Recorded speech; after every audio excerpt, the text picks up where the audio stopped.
যে বাড়িতে ছোট্ট কন্যা সন্তান আছে সেই ঘরের মানুষ ভুলেও এই 3টি কাজ করবেন না।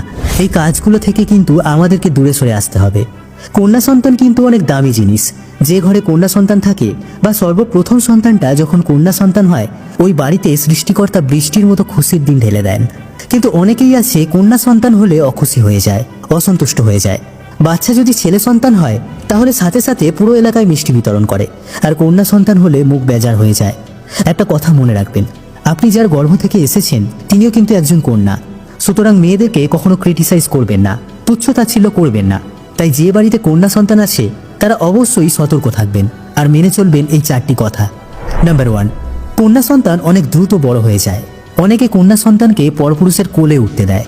8 বছর, 9 বছর বা 10 বছর হয়ে গেছে এই ধরনের কন্যা সন্তানদেরকেও পরপুরুষের কোলে উঠতে দেয়। খবরদার, এটা কখনো করবেন না। বর্তমান সমাজে কিছু কিছু মানুষ এমন রয়েছে যারা জন্তু